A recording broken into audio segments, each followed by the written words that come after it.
the channel. Guess what happened to Alfred yesterday, everybody? He's 2 pair short of a set now. Welcome back to the channel, guys. Excuse the mess. It has been busy. I know I say that all the time. I feel like my life is just a little bit more crazier than the average person. Maybe I'm crazy, maybe I'm not. I'm not sure, but these 3 definitely had a dynamic to my life. Plus the other 2, just a lot of fun. At any rate, I owe you guys a house update. Lots has changed. We'll do a whole video on that on itself, but we've got the area vents up here. So I got to push that one in a little bit more. Everything's painted up. I think it looks pretty freaking awesome. You see we got the 2 larger ones over here. Pretty happy with how it turned out. We had the stairs, the railings, I can't speak, had them DTM'd, direct to metal paint. We've got the cable system coming for that. Yeah, really cool stuff going on. Let's head on out to the shop. Oh, right. I wanted to kind of give you guys a review of these helmets. They suck. Don't buy them. The old BV PS2 or whatever it was, which these replaced, my understanding, was a way better system. I can't really speak towards safety, but obviously they're really dusty. I promise I actually use this a lot. Gross. They fog, all right? You plug them in, they're fogged.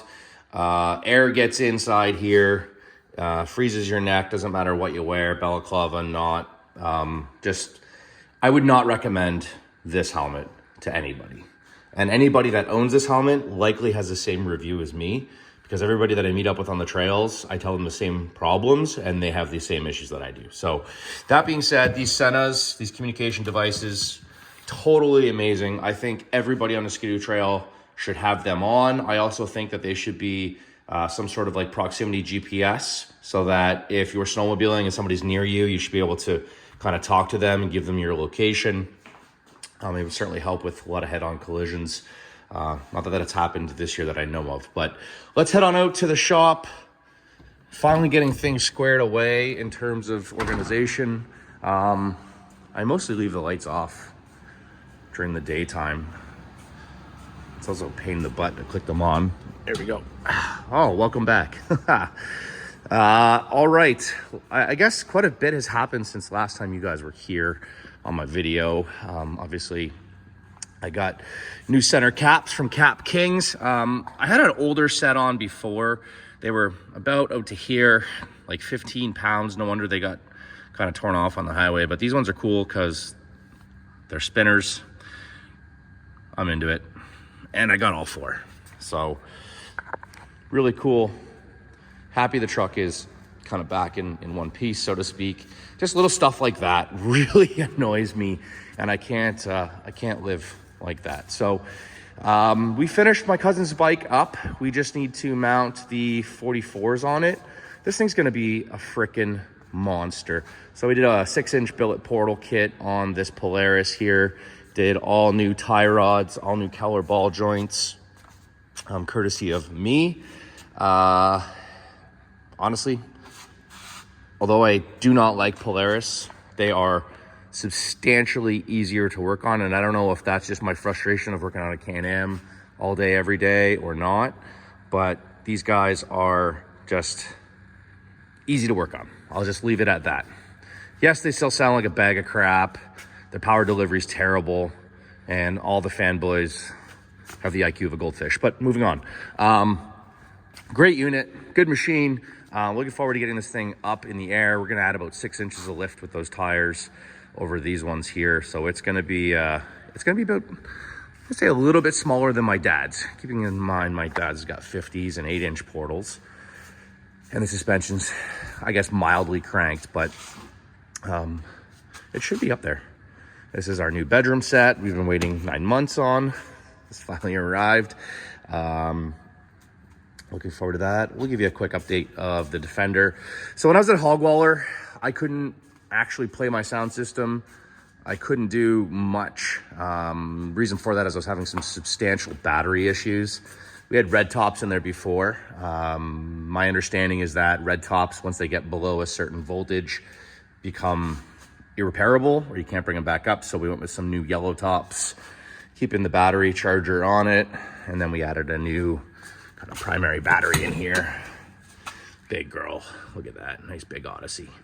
So now we can put the halos on. We can run the halos, I mean the rock lights here that are 24 volt, and we can run the sound system. It sounds so much better than it did at a hog waller. No interference, no kind of scratchiness. Quite happy. Here's the rims that are going on my cousin's side by side here. The tires are outside. Can't wait to ride this RXP. I had one ride on it last year. Looking forward to getting back out and boating. Very much so. Not that I'm over winter yet, but I'm over winter. I think everybody up here can kind of agree. It's been a very odd winter for the Muskokas. Still the best unit I have in the fleet. Finally got winter tracks. Long saga about that. Got a little swindled on them. My own fault, really, for trusting another local. Lesson on me. Best unit I've had all winter. Could not survive that big snowstorm without it. I'm going to get that freshened up this year with some fresh paint. It just takes such a beating with all the rocks on my property. The backcountry, you guys are probably expecting me to say I absolutely love it. Look, I don't know what it is about riding style. I'm 38. I like to say I'm pretty hip, pretty cool. I will tell you, BRP, Skidoo, these things are not comfortable. End. Stop. They're way too tippy. I know it's a backcountry, but look, if I lean over, I don't want to fall over. And, you know, it's happened already. I consider myself a pretty advanced snowmobile rider of anything, quite frankly. And this chassis doesn't turn. It does not turn. I had one before this. It was junk. This one, junk. I think next year you're going to see me dump this and go back to Arctic Cat. I just said it. My Arctic Cat whoops this thing's ass in every category, including comfort. And so, yeah, I'm not happy with this. Honestly, I think Skidoo has done a terrible job with their snowmobiles. Sorry. Moving on. Disappoint. We've got MegaTron all apart. I posted this on the Instagram yesterday. Basically, to nobody's fault here, we bent the front swing arms at hog waller. You'll see this is supposed to be straight here. I've got a nice curve to mine. So that's going back to PATV. Those guys, I love them. They're honoring, you know, everything they put on this, they take care of you for. So that's going to be 1/2-inch plated steel going forward. We're gonna get that all bolted up. Everything else on this has been pretty rock solid besides the axles. And I strongly believe that this was my fault. I hit a water hole in 2x4 with these big tires on. The Heims, you're always gonna get a little bit of play in the tires. It's never exact science. And what happened was when I floored it going into the hole, the two tires on the front kind of went out a little bit, very synonymous of Heimed joints, and caught the water and just kind of bent back. That's gonna be my guess. And so really it shouldn't have happened, but there's so much leverage with these tires and everything's just so stout on it from tie rods all the way through that was the only thing that kind of got compromised. So gonna tear this guy apart in the back tonight, get the axles out because they're all going to Turner. There is a new type of axle grease that he's going to test on this machine. I think he's tested on a few others. That's capable of higher temperatures without nuclearly disintegrating your boots. Biggest problem with this machine is boots. I don't drive it all that often. I don't drive it all that far when I do. I don't think I'm heating them up. I think there's something else that's kind of going on here, but we'll give Turner another go on the boots. Hello, Florida. I missed you. And so with that, I've got my work area pretty well organized. There's still a lot of boxes I got to unpack, but we got our main kind of workstation over there, kind of storage for stuff. We've got our press, our drill press going on over here. This is going to be purely electrical when it's all said and done. The Trackhawk tires are heading out here in the next couple days to be refinished and fresh rubber on them. Still love this unit, by the way. The additions of the rear lighting, the backup camera has just made life such a luxury in driving this. The other day when it was almost minus 55 out, I was ripping this everywhere, had the heat on in a t-shirt, didn't even notice. So very happy with this machine overall. This whole limited series from Can-Am just nailed it, absolutely nailed it. Stuff like this 100% should come with some sort of trailer package where you can plug in your trailer lights. It absolutely should come with blinkers. I don't see why not. I think where you're going to see these machines go in the next 3 years or 3 editions, some sort of ride command similar to that of Polaris. You're probably going to see airbags, and you're probably going to see traction control ABS. All great things I think should be added to these for safety purposes. And then we should be able to drop the in-cabin helmet crap here in Ontario. It's just really annoying. This is likely safer than this 20-year-old car. I don't need to wear a helmet on. Oh, by the way, bought an Evo 8. Surprise. You guys probably saw this on my Instagram.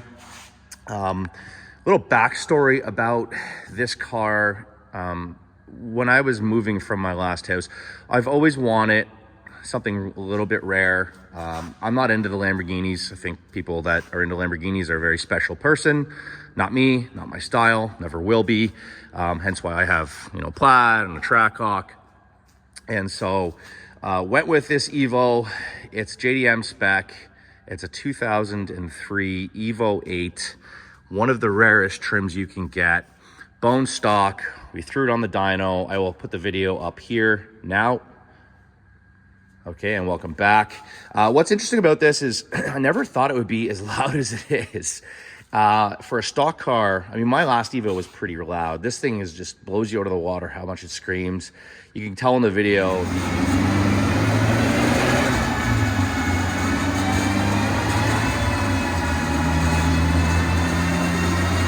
Yep.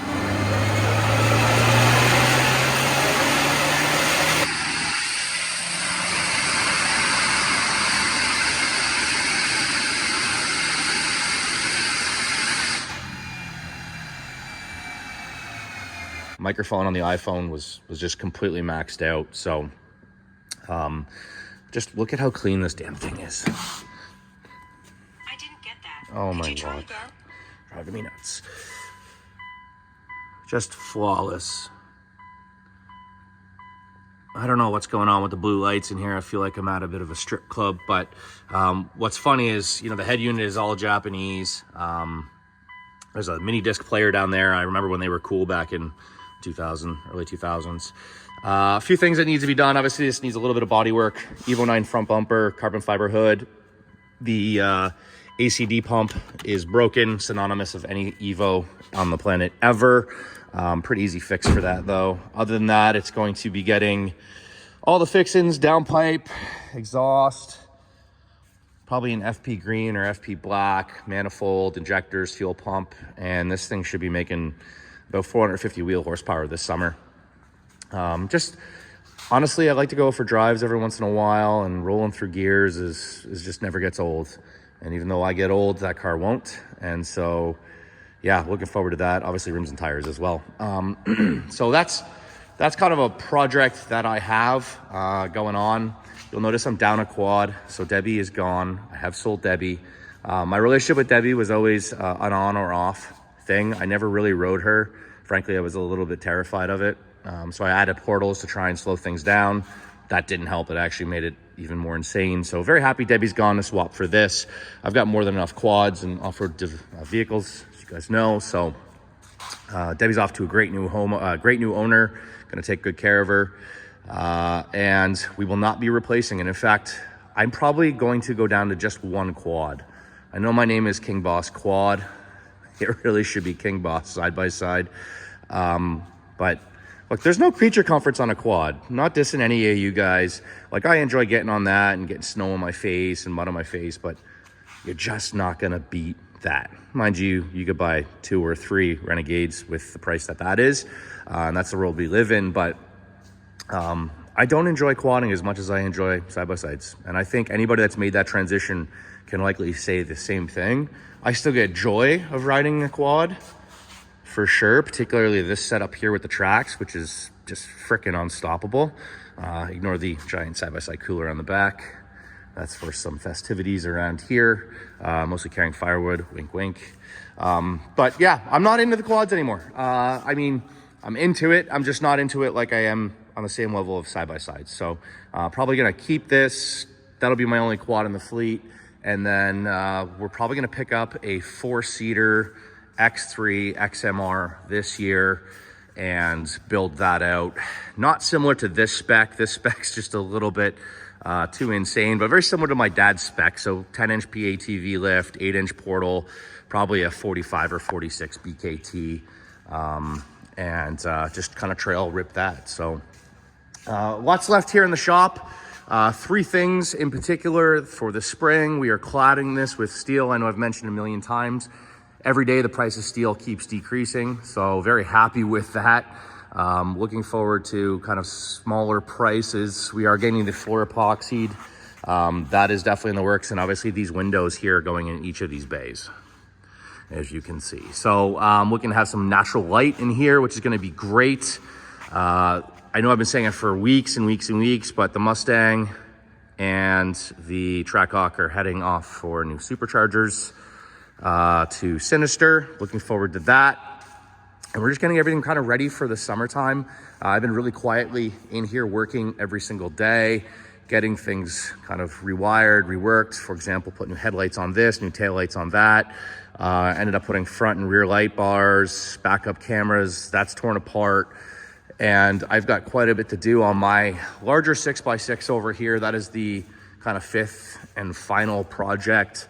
So new sound system, cleaner power. You're gonna see a lot more rock lights going on. I'm just gonna clean it up in general. I was gonna put a big lift on it. Honestly, there's no point. That's a big enough machine already. It works well, and I certainly can't complain. So with that, I will wrap today's video. Sorry, there's not too many updates going on. Just want to let you guys know I am alive. I am busy working in here. I am busy working in the house at a real job as well. And some big updates to come. Thanks for subscribing. Thanks for following. Appreciate it. Kingbossquad